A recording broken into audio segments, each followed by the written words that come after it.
Queridos amigos, qué placer estar con ustedes nuevamente para compartir el estudio y el repaso de la escuela sabática.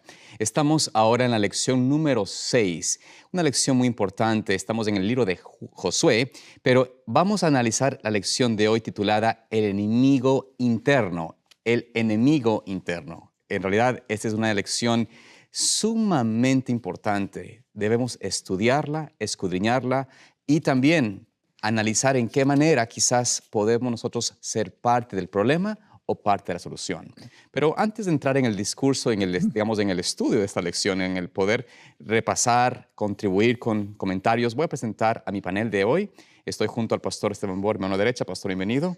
Siempre un placer. Amén, pastor, tenerlo aquí. Siempre es un honor trabajar con él. Y también a mi mano izquierda, a Johnny Valenzuela. Bienvenido, Johnny. Qué placer tenerte aquí. Gracias, pastor. Un privilegio estar al lado de ustedes. Pues el honor también es nuestro de tenerte aquí. Y con esto vamos entonces a dar inicio, pero vamos a hacer primero lo que debemos hacer siempre, que es orar a Dios para que nos dirija en el estudio de la palabra de Dios. Voy a invitar al pastor Borg que nos dirija en oración. Y luego, Johnny, quiero pedirte que nos leas, por favor, Jeremías 17:10, que es el versículo clave de esta lección. Pastor, por favor, si nos dirige en oración. Oremos. Nuestro Padre y nuestro Dios, gracias te damos ahora por el privilegio de estudiar esta lección. Te ruego, Señor, que no solamente sea un aprendizaje de datos, sino que cause un impacto en nuestro corazón. Amén. Para que nuestra conducta pueda reflejar lo que hemos aprendido. Nos encomendamos en tus manos, pidiendo la presencia de tu Santo Espíritu al estudiar tu santo libro. Amén. Te lo pedimos en el nombre precioso que es sobre todo nombre, el nombre de Jesús. Amén. Amén. Amén. Amén. Amén. Vamos a tener nuestra lectura en Jeremías 17, su versículo 10. Yo, Jehová, que escudriño la mente, que pruebo el corazón, para dar a cada uno según su camino, según el fruto de sus obras. Amén. Gracias, Johnny. Esta es una lección realmente sumamente importante porque vamos a descubrir, vamos a estudiar lo que aparentemente fue una experiencia que no debió suceder. Vamos a ver por qué Israel cayó en una derrota, y una derrota tan repentina, tan rápida o tan enseguida a una tremenda victoria, como fue la experiencia de Jericó. Esta experiencia de Jericó mostró el poder de Dios, de servir como el agente, el ser que respaldaba, que guardaba y que peleaba por los israelitas. Pero lamentablemente, después de esa tremenda victoria, donde los muros de una ciudad poderosa, amurallada, imponente, fueron destruidas, tenían que ir a otra ciudad, a la siguiente ciudad, que era mucho más pequeña, con un ejército mucho más reducido, mucho más pequeño. Y en este deseo de destruir, siguiendo el mandato de Dios para destruir y eliminar a los que estaban en esa región, vamos a ver lo que sucedió con la primera derrota de Josué allí en la conquista de Canaán. Y por ende, vamos a comenzar en el día lunes leyendo el capítulo 7 de Josué. Realmente el capítulo entero es muy importante leerlo, pero vamos a tratar de analizar las partes claves del capítulo para poder armar entonces la lección y poder compartir las lecciones tan importantes de lo que significa este evento que sucedió en Israel. Así que, Johnny, te voy a invitarte a que tú nos puedas comenzar leyendo. Voy a pedirte que leas del capítulo 7 y lee, por favor, versículo del 1 al 6. Okay. Josué capítulo 7, versículo 1 al 6.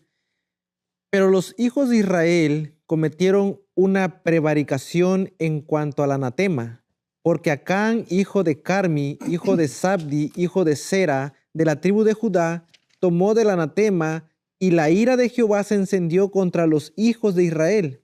Después Josué envió hombres desde Jericó a Jai, que estaba junto a Bet-Aben, hacia el oriente de Betel, y les habló diciendo: subid y reconoced la tierra. Y ellos subieron y reconocieron a Jai. Y volviendo a Josué le dijeron: no suba todo el pueblo, sino suban como 2,000 o 3,000 hombres, y tomarán a Jai. No fatigues a todo el pueblo yendo allí, porque son pocos. Y subieron allá del pueblo como 3,000 hombres, los cuales huyeron delante de los de Jai. Y los hijos de Jai mataron de ellos a unos 36 hombres y los siguieron desde las puertas hasta Sebarim y los derrotaron en la bajada, por lo cual el corazón del pueblo desfalleció y vino a ser como agua. Entonces Josué rompió sus vestidos y se postró en tierra sobre su rostro delante del arca de Jehová hasta caer la tarde, él y los ancianos de Israel, y echaron polvo sobre sus cabezas. Muy bien, vemos entonces en esta primera parte de esta lección, en esta parte de la lectura, que nos presenta allí la palabra de Dios que Israel estaba con la victoria de Jericó enfocado en el siguiente paso. Vamos a ir contra este pueblo pequeño de Jai. Ahí en este capítulo notamos de que Dios inicia la lectura indicando de que había alguien cometido un acto en Israel que se convirtió en anatema. Y era porque Acán, dice allí, hijo de Carmi, hijo de Sabdí, hijo de Sera, de la tribu de Judá, tomó del anatema, y no sabemos, aquí mismo todavía no nos dice exactamente qué es lo que tomó, simplemente dice que tomó de lo que estaba prohibido tomar, y la ira de Dios se puso contra los hijos de Israel. Ahora, después notamos de que Josué envía a espías. Están haciendo más o menos el mismo proceso que hicieron con Jericó. Enviaron espías primero, recuerden ustedes. En el caso de Jericó se quedaron con Rahab. En este caso fueron espías que llegaron allí, miraron a Jai, analizaron el entorno de la ciudad, vieron que era una ciudad chica, tal vez no muy fuerte, pocos soldados, no tanta gente de batalla. Y ellos sugieren a Josué, ¿para qué fatigas al pueblo entero? Con unos 3,000, de los más fuertes, quizás unos 3,000, con eso es suficiente. Ellos van y notamos de que, claro, aquí se olvidan de consultar a Dios. La estrategia militar no estaba, en cierto sentido, bien preparada porque no habían consultado al Señor, que Él era el que peleaba por ellos. Pero el problema de fondo no era, no era solamente que la estrategia que no fue bien hecha, no era solamente que no habían pedido a Dios consejo, pero el problema fundamental, el problema más grande, fue que había anatema en ellos. Pastor, por si nos puede leer el versículo 7, o tal vez algo antes de leer, si quiere compartir algo de lo que estamos hablando. Sí. Bienvenido, sí. Bueno, en el español, la H es silenciosa. Ahí. Ay. Sería ay. Y yo digo, ay, ay, ay. Lo que les pasó. En realidad hay algo muy serio aquí. Ajá. Y es que Dios había dicho que los despojos de Jericó se debían dedicar al santuario. Después de eso, Dios les dio permiso de quedarse con el despojo. Uh-huh. Pero como era la primera ciudad de la tierra prometida, era el diezmo de la tierra que pertenecía a Dios. Es decir, Acán, al tomar para sí esas cosas, estaba robando el diezmo del Señor. Uh-huh. Ahora la pregunta clave es, ¿cuántos ladrones hay en la iglesia hoy? La gente no toma en cuenta que claro, si toman lo que le pertenece a Dios, están robando. Están robando. Y puede ser que no sufren las consecuencias ahora, Uy. pero eventualmente van a ser tildados de ladrones. Así que Dios quiso enseñar a Israel desde un comienzo lo serio que es robar. Ahora, lo interesante es que en el Nuevo Testamento, al comenzar la iglesia cristiana, Uh-huh. usó un caso similar. Ananías y Zafira, que prometieron cierta cantidad de dinero Claro. y se embolsillaron parte. Uh-huh. Y les pasó parecido a lo que sucedió con Israel. Dios espera que nosotros seamos obedientes. Y cuando no somos, la maldición de Dios no solo cae sobre el transgresor. El pecado es corpóreo. Claro. Nuestros pecados siempre afectan a otras personas. Uh-huh. Un ejemplo, en los aviones, cuando se permitía fumar, había una sección de fumadores. Ese humo iba y contaminaba a los otros pasajeros. Claro. El pecado no es individual. El pecado es corpóreo. Y el pecado de Acán afectó a todo Israel. Increíble notar eso, ¿no? El aspecto de que toma de este anatema, de esto que era dedicado únicamente para Dios, como usted bien dice, pastor. Eso fue el acto que degeneró toda esta derrota, esta experiencia que Israel experimentó por falta de compromiso de una persona. Sí. Sabe que yo pienso, pastor, que según el relato bíblico, el problema también viene de no consultar a Dios. Si Josué hubiese consultado a Dios antes de salir a hacer guerra contra Ai, entonces Dios le hubiese dicho, no vayas, tienes un problema. Hay un problema con el pueblo, ¿sí? Y antes de que vayas a luchar, tienes que resolver eso. ¿Por qué no lo hizo? El problema viene de la confianza, ¿sí? El problema viene de que habían tenido victoria, una gran victoria. No pelearon, no hicieron nada. Vieron el poder de Dios manifestarse con una victoria extraordinaria. ¿Sí? Entonces, esa victoria les dio una confianza a ellos que los llevó a límites de pasar por alto la condición de consultar a Dios, ¿sí? Entonces, ese es un problema que también nosotros tal vez, ¿cuántos problemas, cuántos conflictos, cuántos desastres no se evitaría el hombre si dependiera de Dios a cada momento? Amén. ¿Sí? De hecho, lo que tú mencionas hace eco de esto. Si es que Josué hubiese hecho consulta al Señor antes de enviar, el Señor le hubiese dicho, hay anatema. O sea, alguien tomó de lo que no debe. Posiblemente Dios hubiese advertido del problema, decir, yo no puedo ir con ustedes, no van a tener victoria porque alguien tomó algo que no merece. Entonces, pero al no consultar, al error principal, al error de un individuo, se añade ahora un pecado corporativo. Y esto hace posible su derrota. Josué 7 y el versículo 11 incrimina a todo Israel. Claro. ¿Sí? Porque dice, Israel ha pecado y aún han quebrantado mi pacto, plural, que yo les mandé. Y también han tomado del anatema y hasta han hurtado, han mentido y aún lo han guardado entre sus enseres. El pecado fue de todo Israel. Ahora, personalmente yo creo que había personas, primordialmente de la familia, que sabían lo que había hecho Acán, pero se quedaron callados. Ahora, la pregunta clave es, ¿qué sucede cuando vemos cosas que suceden en la iglesia que están mal y nos quedamos callados?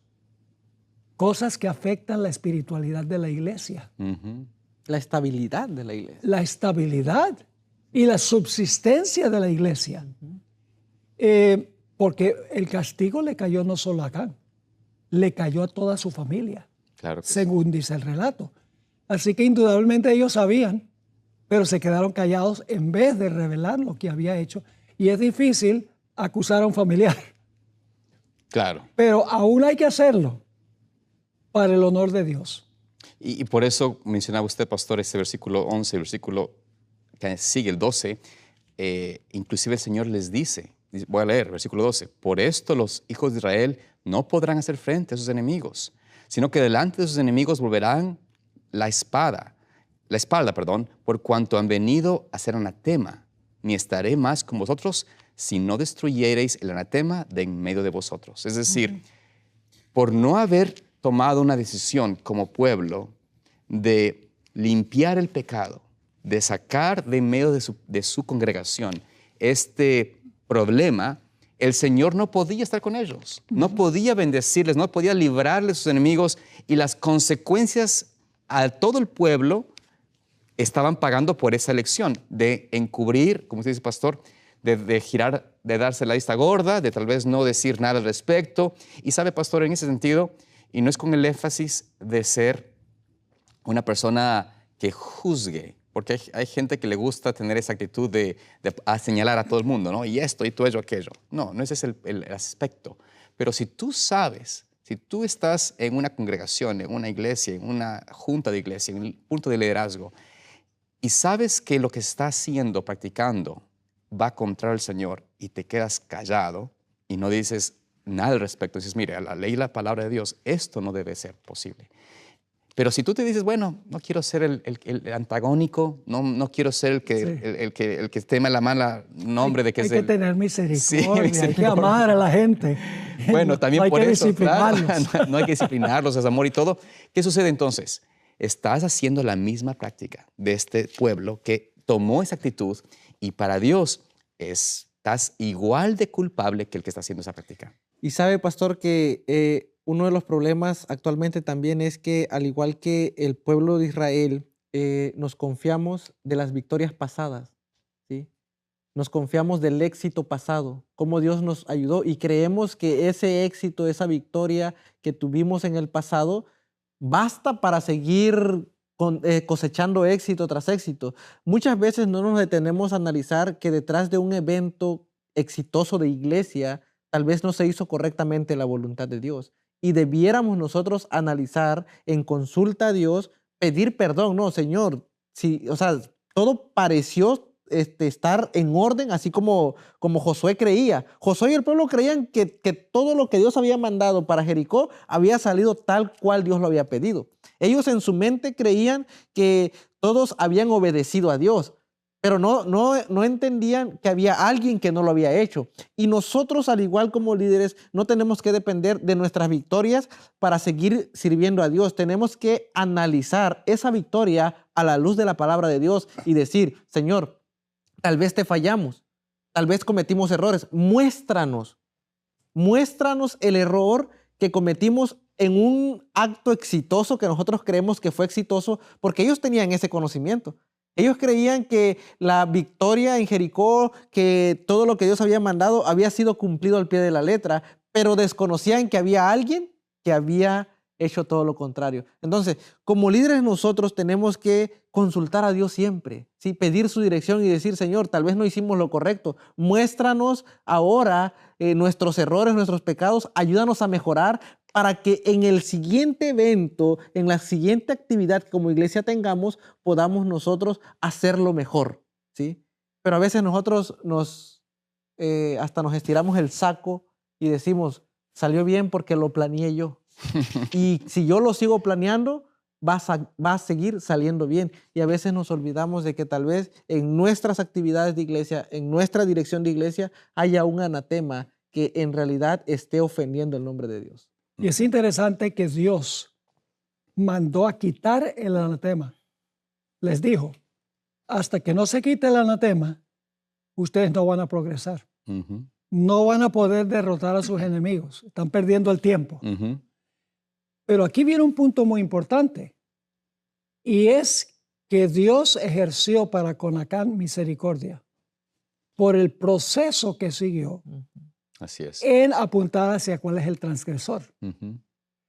Porque dice en el versículo 16, Josué, pues levantándose de mañana, hizo acercar a Israel por sus tribus, y fue tomada la tribu de Judá. Y ahí estaba Acán, y Acán está diciendo, cayó en la tribu mía. Debería haberse arrepentido. Claro. Dios está diciendo, yo sé dónde estás. Y luego dice en el versículo 17, y haciendo acercar a la tribu de Judá, fue tomada la familia de los de Sera. Las familias son el grupo mayor, tíos, claro, tías, etc. Dios está diciendo, yo sé a qué familia perteneces, a la familia de Sera, y no se arrepiente. Y haciendo luego acercar a la familia, esa es la familia inmediata, de los de Sera, por los varones fue tomado Sabdi. Ay, Acán está diciendo, me están descubriendo. Pero no se presenta para decir, he pecado. Si se hubiera presentado antes, se hubiera ahorrado el castigo que recibió. Claro. Porque Dios estaba diciendo, yo sé dónde estás. El aire se escogen al abuelo de él. Sí, Dios ya sabía, Dios ya sabía dónde él estaba. Sabdi. Y Dios le está diciendo, yo sé dónde estás. Arrepiéntete, preséntate. Y luego dice, hizo acercar su casa por los varones, y fue tomado Acán, hijo de Carmi, hijo de Sabdi, hijo de Sera, de la tribu de Judá. Pero ya era demasiado tarde. Y lo interesante es que el versículo 20 dice, Acán respondió a Josué diciendo, verdaderamente yo he pecado contra Jehová, el Dios de Israel, y así he hecho. Se arrepintió. Bueno, dijo, yo he pecado. Pero hay una diferencia entre admitir el pecado y confesarlo. Ujú. Él estaba admitiendo que lo hizo, Sí. pero no estaba arrepentido. Lo hubieran hecho de nuevo. Ahí vemos nosotros lo que nos dice el capítulo 15 de Números, de Levíticos. Números, está bien. Números 15:30. Quisiera leer este versículo porque creo que nos presenta una reflexión de lo que Dios hacía en cuanto al pecado, a la actitud de Acán. Dice, mas la persona que hiciese algo con soberbia, así natural como el extranjero, ultraja a Jehová, esa persona será cortada de en medio de su pueblo.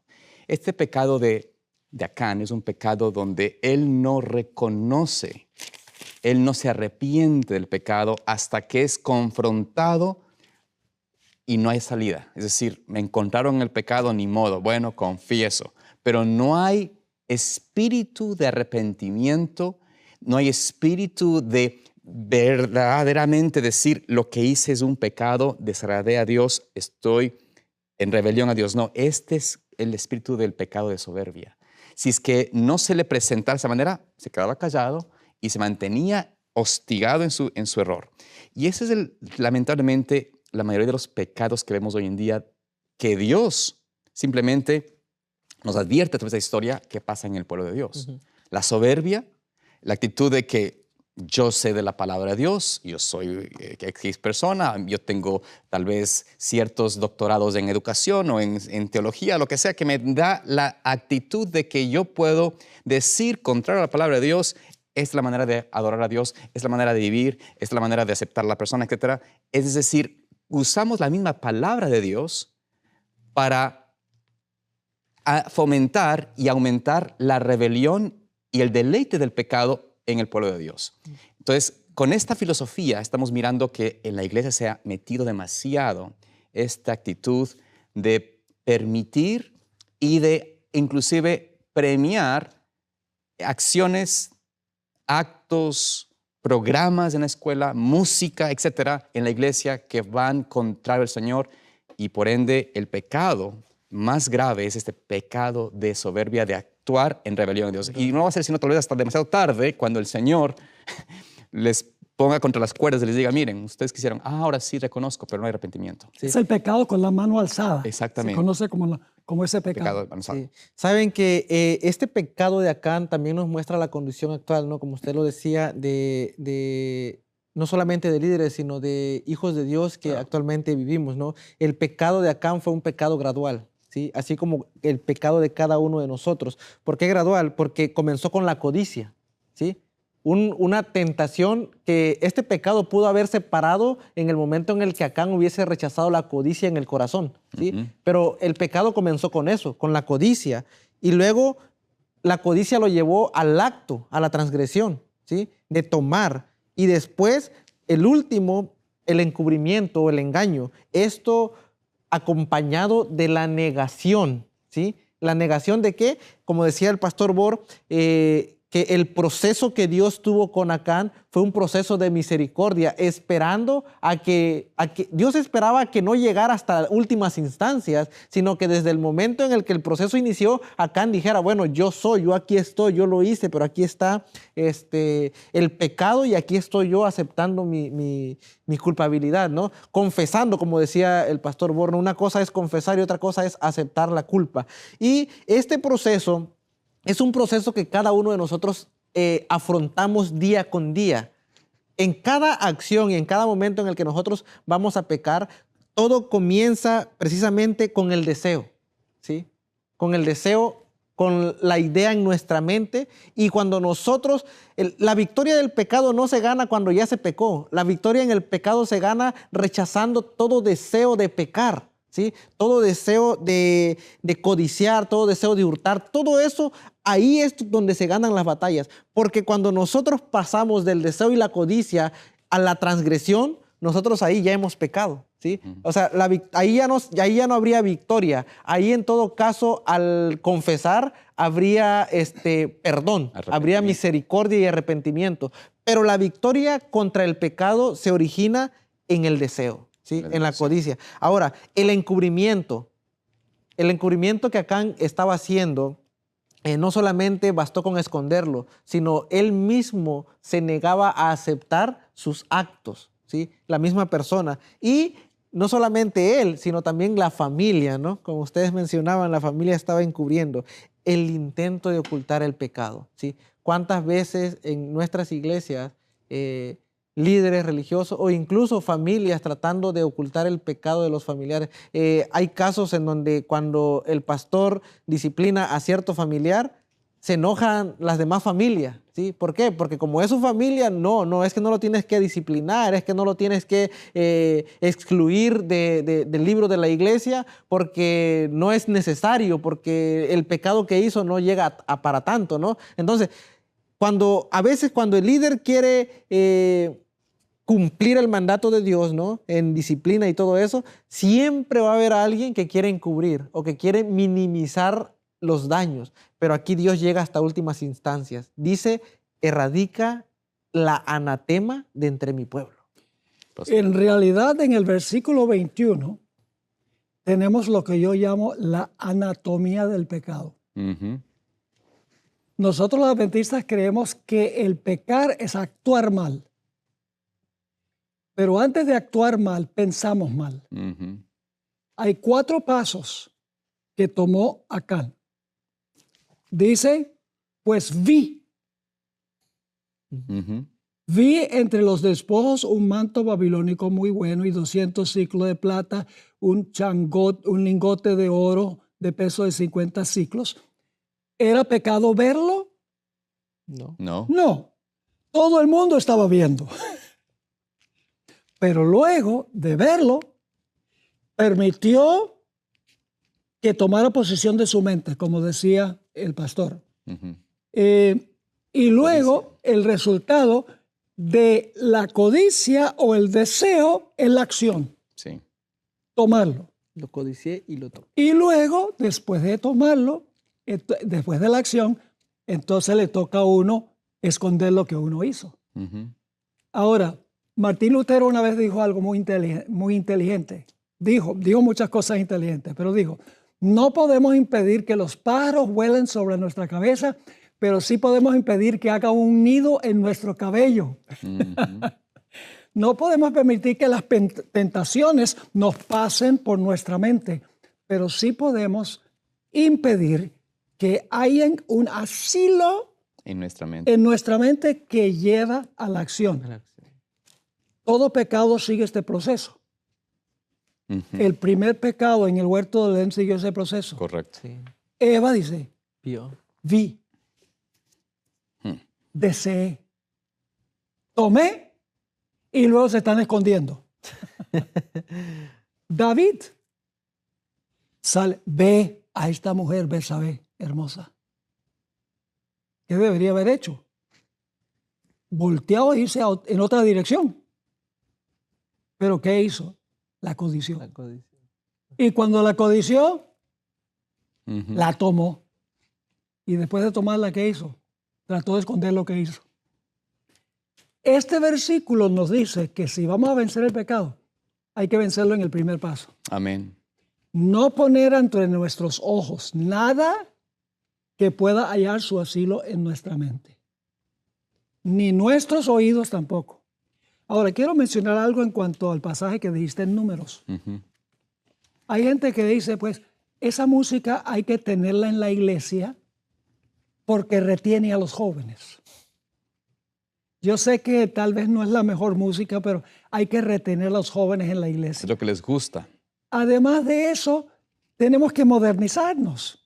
El himnario está anticuado y se usa toda clase de argumentos para introducir música secular como si fuera sagrada. Ahora, es interesante ese versículo que leíste del pecado con la mano alzada. Más adelante en el capítulo se da un ejemplo. Dios había dicho, no recojan leña los sábados. hacía la excepción en el invierno, cuando en el desierto hacía mucho frío, permitía que recogieran leña para hacer un fuego, para calentarse. Pero este hombre, esto se encuentra en la última parte del capítulo 15 de Números, él dice, a mí no me interesa lo que dice Dios. Yo voy a salir y voy a recoger leña a ver qué va a hacer Dios. Así es.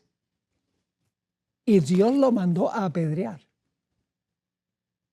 ¿Qué piensa Dios cuando nosotros introducimos en la iglesia hoy cosas que no son sagradas, no son santas, que venimos a predicar en blue jeans y en zapatos tenis? La hermana White dice claramente en un capítulo que se llama La conducta en la casa de Dios, en los testimonios, que debe haber una ropa especial para encontrarnos con Dios. La música debe ser especial. No debemos estar cuchicheando y hablando. Ella da una serie de pautas, pero hoy en día casi todas esas pautas se ignoran y se pisotea la santidad de Dios. Un asunto, y puede ser que algunos no estén de acuerdo conmigo en esto. Ahora estamos haciendo la aplicación de esto a la vida diaria. Amén. Una cosa que a mí no me gusta es ese saludo que se da a la gente en el culto.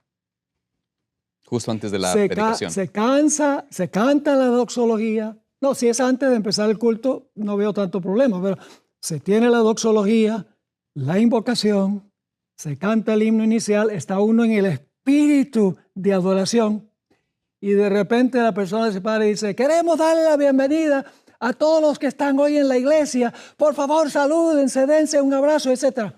El propósito del culto es enfocarse en Dios. Si la gente quiere saludarse y darse la bienvenida, lo puede hacer antes de entrar o lo puede hacer después de salir de la iglesia. Pero no interrumpir el culto porque se vuelve una Babilonia en algunas iglesias. Y para calmar la situación, toma varios minutos para que la gente se enfríe y diga, ok, vamos a volver otra vez al espíritu de adoración. Cuando yo llegué a la iglesia central de Fresno, hacían eso. El primer sábado nunca lo hicieron más. En los 20 años que estuve pastoreando esa iglesia, porque una vez que uno empieza el culto, enfocado en Dios, lo importante no es el culto, cuán cómodo me siento yo. No, yo me siento cómodo en esta ropa. Yo me siento cómodo con esa música. No, el propósito de la adoración no es mi comodidad, es la reverencia y el enfoque en Dios. Perdonen el tanto celo con que digo esto. No, pastor, agradecido por eso. Es un ejemplo, uno de los muchos ejemplos que podemos notar en la iglesia que tristemente, porque son costumbres, a veces decimos son culturas, es la cultura nuestra, o la música que cantamos es porque es mi cultura, etc. Nosotros tratamos de justificar las razones por las cuales debemos continuar yendo contrario al Señor. Pero si vamos a la palabra de Dios, y Él nos ha dejado tan claro, no solamente en su palabra, pero a pluma inspirada, la forma de comportarnos, conducirnos, qué significa realmente el sábado como día del Señor, cómo debemos comportarnos en la casa de Dios, cómo debemos vestirnos. De hecho, si vamos al libro de Josué mismo, el versículo 13, cuando Dios le presenta a Josué la situación del caso, le dice, levántate, santifica al pueblo. No pueden continuar pidiendo mi presencia, mi bendición, mi compañerismo, la victoria que necesitan, si no hay un espíritu de santificación, un espíritu de dejar a un lado y mudar. Esa palabra santificación muchas veces era conectado a la limpieza, a quitar sus vestiduras, a entrar en una comunión con el Señor. Entonces, no es solamente el decir, bueno, santifiquémonos, no, era un acto de mudar las vestiduras, limpiarse de toda contaminación. Y esta era la experiencia que el Señor esperaba de su pueblo cuando se da cuenta de que están justamente en pecado y están permitiendo prácticas, a veces por ignorancia, en algunos casos, pero cuando conocemos y nos hacemos la vista gorda, estamos en el pecado de la soberbia. De hecho, el versículo 31 del capítulo 15 de Números que leí Números 15:30, pero el versículo que sigue es tan importante que quiero compartir. Dice allí, ¿por qué Dios dice que había que cortarlos? Por cuanto tuvo en poco la palabra de Jehová Poderoso. y menospreció su mandamiento, enteramente será cortada esa persona, su iniquidad caerá sobre ella. Dios estaba advirtiendo que el problema de fondo es que ponemos por debajo, pisoteamos la palabra de Dios. Pongo mi pensamiento, mi idea, y en ese caso la acción, la actitud, el pecado de soberbia con mano alzada sobre lo que Dios ha dejado escrito. Y lo que usted leía en Josué 7:13, levántate y santifícate. El hecho de levantarse y santificarse, no, o sea, la purificación requiere que se aborde el pecado, no que se ignore. ¿Sí? O sea, la santificación es venir, aceptar el pecado que tiene el pueblo. O sea, me estoy santificando, me estoy purificando porque reconozco que he pecado. Claro. ¿Sí? Entonces, Dios le dice, levántate, santifícate, ve, purifícate. Entonces, Dios le está diciendo, levántate, reconoce el pecado del pueblo. Porque recordemos que aquí Dios le está diciendo que no es un pecado individual, es un pecado corporativo, es un pecado de toda la nación de Israel. Entonces, Dios le dice, levántense, purifíquense, entonces acepten su pecado. No, Dios no le está diciendo, ignóralo. Así como muchos de nosotros hacemos, ¿sí? Nos hacemos la vista gorda, decimos, oh, no es tan grave, no pasa nada, pero ciertas acciones, así como la codicia nos lleva a transgreder, ¿cómo se llama? La codicia nos lleva a actuar, asimismo también ciertas actividades que nosotros consideramos pequeñas en nuestras iglesias nos van a llevar a desastres aún mayores, ¿sí? Desastres como la abominación a Jehová, que nosotros decimos, no, es que son cosas pequeñas, las podemos hacer. Algunos incluso se atreven a decir, es que estamos en la línea de lo permitido y lo no permitido. O sea, ¿qué conocimiento tan absurdo para mí decir estamos en la línea de lo permitido? No, ¿cómo? O sea, ¿quiénes somos nosotros para discernir esa línea, no? Nosotros deberíamos apegarnos completamente a la palabra de Dios, a la voluntad de Dios, y no estar diciendo, voy a estirar la voluntad de Dios, hasta aquí me llegó y hasta aquí puedo llegar. No, aferrémonos, el versículo que acaba de leer es sumamente extraordinario, ¿sí? Hemos echado por tierra la palabra de Dios, ¿sí? Poniendo por encima de eso nuestro conocimiento, nuestras ideas, el yo pienso, el yo creo. Yo pienso que Dios no es tan malo, podemos hacerlo. Yo pienso que Dios nos puede permitir esto. Eso, hermanos, al fin de la historia nos va a llevar tal vez a no entrar a la tierra prometida. Y lo interesante es que la gente dice, no, pero eso era Antiguo Testamento. Otro pretexto. Ahora estamos en el Nuevo Testamento.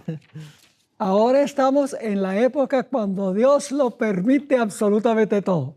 Yo pregunto, ¿Dios es menos santo hoy que lo que era en el Antiguo Testamento? En ningún sentido de la palabra. El mayor problema que tenemos en los cultos es que hemos perdido el sentido de la presencia de Dios. Uh-huh. Entramos a la iglesia como si estamos entrando en nuestra casa, como si estamos entrando a un almacén. Pero el minuto que entramos por la puerta de la iglesia, nosotros estamos entrando a la presencia de Dios. Un Dios santo, un Dios sublime, que merece reverencia. Si tuviéramos ese espíritu cuando entramos al templo, nuestra conducta sería muy distinta. Uh-huh. Y tristemente, pastor, estamos nosotros en esta experiencia hoy en día donde vemos esta ideología, este pensamiento muy popular entre muchos del pueblo de Dios que pretenden afirmar que ser modernos significa permitir las experiencias y las prácticas del mundo en la iglesia. Y cuando Dios nos está advirtiendo de que este caso, como el caso de Acán, trajo una destrucción o una derrota a todo el pueblo, tenemos que pensar, ¿será que estamos viviendo esa experiencia hoy en día? A veces yo pienso de que hay a veces como hablaba y quizás mencionabas, Johnny, al inicio, algo sobre que se habla mucho de la experiencia en el pasado. Dios nos ha bendecido y tomamos ese lema de cuánto Dios ha bendecido en el pasado, cuánto nos ha guiado, cuánto hemos crecido, cuánto hemos llegado a alcanzar, etc. Pero lo tomamos como para decir, bueno, la dirección que llevamos está bien. igual llegaremos a la tierra prometida, al cielo, vamos a llegar como sea, porque Dios nos ha vencido en el pasado, pero en realidad eso se convierte en propaganda nada más. Cuando usted piensa decir a la gente, no, está todo bien, no, la iglesia siempre reporte positivo, todo está muy bonito, todo lado hay crecimiento, hay bautismos, y solo nos enfocamos en eso, se vuelve una propaganda. Sí. Una propaganda. No es en realidad una realidad, porque no nos damos cuenta de que nuestras iglesias están siendo afectadas, nuestros jóvenes están yendo a la iglesia, estamos en una experiencia de la liviandad, una mediocridad espiritual, y en vez de hacer una reflexión analítica, dice el Señor, estamos quizás en esta condición, estamos en el caso de siendo zarandeados, estamos en un conflicto, estamos siendo realmente mermados, diezmados en el sentido de que nuestros misioneros, no hay la cantidad de misioneros, no hay la cantidad de obreros, no hay la cantidad de compromisos con el Señor, y esas cosas que están pasando en el mundo, ayudarnos a despertarnos un poco, decir, Señor, tenemos que hacer la obra de redención, de reavivarnos. Nos creemos que estamos todavía como un pueblo de Dios y que vamos a llegar al final. Ojo con eso. Pudiera mencionar esto también. Pastor. Otra práctica es donde dicen, la gente el sábado por la mañana no llega a tiempo a la iglesia. Entonces vamos a ofrecerle unos donuts y un café vegetariano para que lleguen a tiempo. Si no es suficiente incentivo llegar a tiempo para el culto porque nos vamos a encontrar con Dios, no debemos ofrecer algo que apela a su egoísmo. Muchas veces nuestros cultos apelan al egoísmo. Esa música a mí no me gusta, vamos a llegar temprano. O está este artista, vamos a llegar temprano. Yo les aseguro que si iba a venir una persona súper importante, la gente llegaría mucho antes para tratar de agarrar el primer puesto. Claro. Pero para encontrarse con el Señor, luchan para llegar a tiempo a la escuela sabática. Muchos son adventistas de 11 a 12 del séptimo día. Sí. Porque no tienen la conciencia de que van a la iglesia para encontrarse con el Señor. Está presente, no se ve, pero está presente. Todo aquí. eso, pastor, que usted menciona son reflejos del estado laodicense de la iglesia, del estado de tibieza, del estado de no tener un amor y lealtad al Señor, y estamos menospreciando su palabra, porque la palabra nos dice, venid a mí, ¿no? Y yo tendría el deseo de estar delante de su presencia temprano en la iglesia. Estaría gozoso de ir con mi mejor vestimenta, no a la que a mí me agrada, Exacto. no a mi comodidad, porque La que agrada a Dios. la que agrada a Dios, por supuesto, porque quiero honrar, amarlo, demostrar que le amo de verdad. Para mí sería un gozo decir, no, ponerme una corbata, un traje, estar elegante delante de Dios es hermoso, pero yo quiero ir con mis chancletas, con mis chores, que la gente venga así, que los jóvenes se mantengan así. Entiendo que alguien que no conoce, entendible. Claro, por supuesto. Y no es un pretexto. Pero alguien que no conoce. No es un pretexto decir que alguien que no conoce llega así, porque yo he invitado a muchas personas con las cuales yo estudio la Biblia, y cuando yo le hago la invitación a la iglesia, todos, sin excepción, me dicen, es que no tengo la ropa adecuada para ir a la iglesia. Imagínense nada más que una persona que apenas está estudiando la Biblia, que apenas está tratando de conocer a Dios, cuando tú lo invitas te dice, es que no tengo la ropa adecuada para ir a la iglesia. O sea, el conocimiento que ellos tienen de presentarse delante de Dios es más extraordinario que el que nosotros mismos tenemos, que decimos que estamos cerca de Dios. Y fíjense, el procedimiento que Dios llevó con Acán no solamente trajo misericordia a Acán, sino también trajo misericordia al pueblo de Israel, porque hasta ese punto el pecado era un pecado global, un pecado corporativo, ¿no? Pero al momento en el que Dios trae el procedimiento, cuando se señala el pecado deja de ser corporativo y pasa a ser a un pecado individual. Cuando el pecado de Acán es encontrado, pasa a ser un pecado individual. Entonces, cuando nosotros no señalamos el pecado, cuando nosotros ocultamos el pecado sigue siendo de la iglesia. ¿Sí? Pero cuando nosotros señalamos el pecado ya no es de la iglesia, el pecado ya es únicamente del individuo que está cometiendo pecado. Ese es un problema muy grande, porque cuando nosotros decidimos ocultar, ignorar o hacernos la vista gorda de pecados que en nuestras iglesias están, nosotros estamos arrastrando a la iglesia con ese pecado. ¿Sí? Muchas veces apelamos al egoísmo Ujú. de los miembros en los planes que hacemos. Otro ejemplo, las comilonas. Sí. Hacen una comilona. Vamos a recaudar fondos, hermanos y hermanas, vendiendo pupusas o arepas o buñuelos o lo que sea.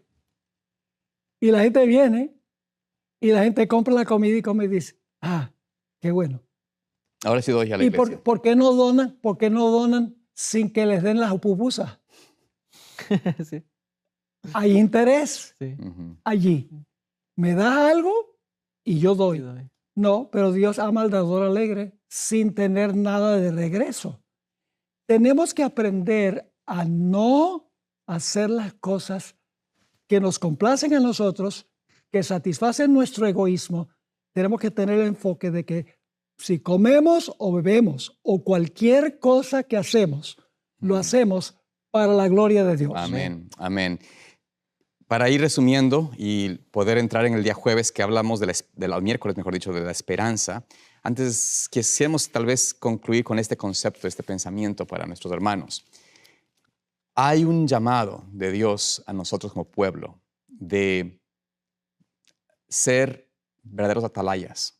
Esto no significa que voy a ir en el estilo de ataque personal con personas y tildarle al hermano Juan, al hermano Pedro de lo que están haciendo, pero sí es un llamado a nosotros tener un deseo de llevar a la congregación, a la hermandad, a estar consagrada al Señor. Hay que hacer ese llamado de lealtad a Dios, el llamado de aceptar su palabra, de seguir su indicación, de ser realmente obreros de Cristo dispuestos a hacerle a Él y a su palabra antes de cualquier otra cosa. Y por ende, cuando hablamos de este esquema, de esta historia, de lo triste que fue Acán, no es con el fin, como les digo, de poner nombre y apellido a los pecados de la iglesia, sino que podamos empezar en nuestra propia experiencia y con nuestra influencia en la iglesia Amén. a marcar una diferencia, a llamar a los hombres y mujeres a santificarse, a estar leales al Señor. Pastor, Dígame. no podemos terminar la clase Sí, sin la última sección, por eso, sí, claro. porque el pecado no solo afecta a la iglesia, sino que afecta la imagen de la iglesia ante el mundo. Así es. Exactamente. El versículo 9 del capítulo 7, Johnny, si puedes leer, por favor, ese versículo 9 es vital. Dice, porque los cananeos y todos los moradores de la tierra oirán y nos rodearán y borrarán nuestro nombre de sobre la tierra, y entonces, ¿qué harás tú a tu gran nombre? Sí, así es importante darnos cuenta de que la iglesia tiene que llevar el nombre de Dios en alto, tiene que honrar su nombre. Y si los pueblos y las naciones y las demás personas miran a un pueblo que no tiene una verdadera identidad, no es un pueblo apartado, un pueblo consagrado, un real sacerdocio, un pueblo santo adquirido por Dios, es un pueblo común y corriente. Otra de las demás religiones. ¿Qué de beneficio me da a mí ser adventista? Ninguno. ¿Qué diferencia hace? ¿Qué diferencia hace si participas lo mismo? El ser adventista el séptimo día es ser parte del pueblo remanente que ama al Señor, guarda sus mandamientos y va a dar un fuerte pregón. Pero si no estamos en esa experiencia, no tenemos el deseo de vivir vidas santas ante el Señor, vamos como Acán a traer oprobio a mi familia y por ende a la iglesia. Así que pidamos al Señor esa dirección. Amén. Con esto en mente vamos a avanzar para ir, porque yo sé que los hermanos siempre quieren escuchar los demás días. Brevemente tenemos el día miércoles la puerta de la esperanza. Esta es la experiencia donde el Señor, después de que quitan el pecado de Acán, el Señor le da un llamado y un mensaje de ánimo al pueblo de Dios. En el versículo 1, que no sé si es allí, tal vez puedes leernos, Johnny, del capítulo 8 de Josué. Josué 8:1.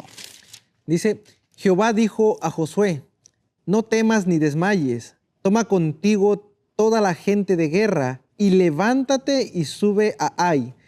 Mira, yo he entregado en tu mano al rey de Ai, a su pueblo, a su ciudad y a su tierra. Qué hermoso mensaje. Dios puede restaurar a su pueblo y darle su lugar en este mundo si está un pueblo comprometido a exaltar al Señor Amén. y santificarse. Amén. Esta es la realidad. Dios nos promete su palabra, que su pueblo se levantará como gran luz. Pero si no estamos dispuestos hoy a tener esa experiencia de reevaluación, de autoexaminación, de poder darnos cuenta de nuestros pecados, tal vez no seremos parte de ese pueblo. Josué, cuando encontró a su pueblo derrotado, a los 3,000 hombres que habían mandado, Josué clamó a Dios y dijo, mejor hubiese sido quedarnos del otro lado del Jordán, ¿sí? O sea, Josué estaba lamentándose por haber cruzado el río y haber ido. ¿Por qué? Porque él decía, ¿por qué nos has traído para que muramos en manos de los amorreos? ¿Sí?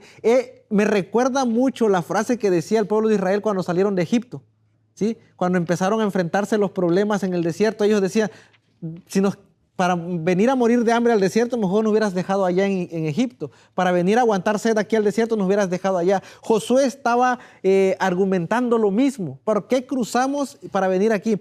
Y me gusta mucho por eso la parte del miércoles, la puerta de esperanza, donde Josué, después de haber mencionado esas palabras, después de haber seguido las indicaciones de Dios, ahora que ya consultó a Dios, ahora Josué, ahora sí vislumbra que la dirección de Dios es genuina. Amén. Y es fiel, ¿sí? Nosotros muchas veces llegamos a la iglesia y a veces seguimos viviendo, seguimos pecando, pero queremos que Dios siga siendo fiel, ¿sí? Y que nos siga bendiciendo. Ajá, y que nos siga bendiciendo y nos lamentamos, ¿no? Dice, pero ¿para qué me hice cristiano? Para seguir sufriendo lo mismo que vivía allá, pero no nos damos cuenta que tal vez somos llamados cristianos, pero seguimos viviendo igual que cuando salimos de allá, ¿sí? En este caso, trayendo pecados en nuestras vidas como lo hizo Acán. Entonces, no podemos pedirle a Dios que nos siga bendiciendo si nosotros no estamos viviendo de acuerdo al contrato que Dios tiene con nosotros, ¿sí? Dios dice, si tú obedeces mi palabra, si guardas mis estatutos, si guardas mis mandamientos, entonces yo te bendeciré, dice Jehová, ¿sí? Pero nosotros queremos venir a la iglesia y le echamos la culpa a la religión. Le echamos la culpa a Dios. Bueno, parece que yo vivía mejor cuando no estaba en la iglesia que ahora que estoy en la iglesia, ¿sí? Pero el resultado de la vida que llevamos no depende de Dios, depende de nuestra fidelidad a Dios. Amén, porque Dios no cambia. No cambia. Él es fiel. Amén. Y concluyendo ya en el día viernes, este llamado de Dios, como usted mencionaba, pastor, en el versículo, específicamente en el versículo 9, ¿tenemos celo del Señor en ese tiempo? ¿Tenemos realmente el deseo de exaltar su nombre, de que su nombre sea glorificado, de que su nombre sea visto en mi vida en un reflejo de ese amor y ese carácter que Él tiene? O sea, hay que pensar que Dios nos da una oportunidad enorme hoy en día de exaltar su nombre. Proféticamente hablando, Dios nos ha dado su palabra para que podamos ser ese poderoso ángel que con la gloria de ese ángel la tierra sea iluminada. No es un ángel celestial, está hablando del mensaje del pueblo de Dios que dará en el último tiempo. Y por ende el llamado de Dios es tiempo de lavar tus vestimentas, de mudar tu ropa, entrar en comunión conmigo y entrar en santidad conmigo. Amén. Pastor, ¿qué podría decir para concluir? Bueno, yo creo que la lección central que podemos aprender de la lección de esta semana es la necesidad de reverenciar a Dios, porque es el gran Dios Amén. que habita la eternidad, cuyo nombre es santo.